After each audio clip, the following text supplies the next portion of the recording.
TFC spiritual ప్రేక్షకులకు స్వాగతం. ఈ వారం రాశి ఫలాలు మనం చెప్పుకుందాం.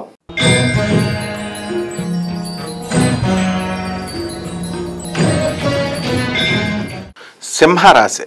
ఈ సింహరాశి వారికి మనకి సప్తమంలో ఉన్నటువంటి శని భార్యాభర్తల మధ్య వివాదాలు మనస్పర్ధలు తీసుకురావడానికి అవకాశాలు ఉంటాయి. అయినప్పటికీ కూడా మనకి ఈ అంత ప్రమాదకరమైనటువంటి పరిస్థితి కాదు. ఈ గోల్ని పక్కన పెట్టుకొని మీరు చక్కగా ముందుకు వెళ్ళినప్పుడు ఈ సింహరాశి వాళ్ళు చక్కగా ఉంటుంది. మరి అష్టమ రాహు యొక్క ప్రభావం వలన అందరికీ సహాయం చేసి అందరి చేత కూడా ఈ వారంలో మీరు తిట్లు తినడం ద్వారా మీకు ఏంటి నేను ఇంత సహాయం చేసినప్పటికీ కూడా వీళ్ళంతా నన్ను అంటున్నారు అని మానసికంగా బాధపడతారు. అయితే ఆర్థిక పరంగా మీకు బాగుంటుంది. ఉద్యోగాల్లో ఉన్నటువంటి వాళ్ళు మంచి మనశ్శాంతి ఉంటుంది. ఆర్థికంగా బాగా సంపాదించుకోవడం జరుగుతుంది మీరు. అలాగే ఈ యొక్క సింహరాశి వాళ్ళకి ధనస్థానంలో ఉన్నటువంటి కేతువు మీకు అన్ఎక్స్పెక్టెడ్గా పైసలను తీసుకురావడం జరుగుతుంది. అలాగే ఎప్పుడైతే ఈ యొక్క విదేశాలకు సంబంధించి వ్యాపారాలు చేస్తున్నటువంటి వాళ్ళంతా కూడా మంచి లాభాలను గడిస్తారు.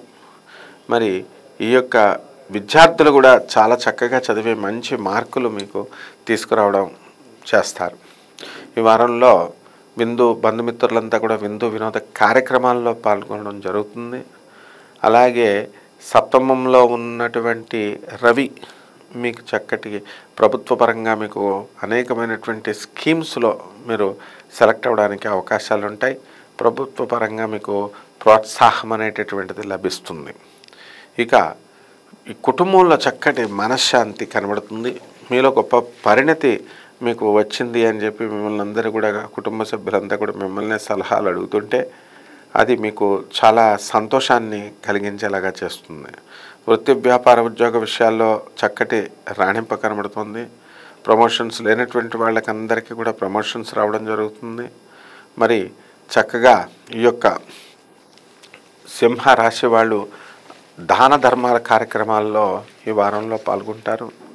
అందరికీ కూడా లేనటువంటి వాళ్ళందరికీ కూడా తిండి పెట్టడం, ఇలా మీ యొక్క పలుకుబడిని బట్టి మీకు చక్కగా స్నేహితులందరూ కూడా మంచివాళ్ళు అనేటటువంటి మంచి పేరును మీరు సంపాదించుకుంటారు.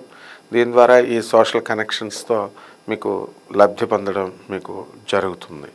ఇక రెమెడీస్ దగ్గరికి వచ్చేసరికి రాహు జపం చేయండి, రాహు స్తోత్రాలు చదవండి. రాహుకు కిలోంపావు నల్ల నువ్వుల్ని ఆవు పేడ రంగు ఉన్నటువంటి వస్త్రాన్ని శనివారం నాడు ఉదయం 8 గంటలకి పేద బ్రాహ్మణులకి దానం చేయండి.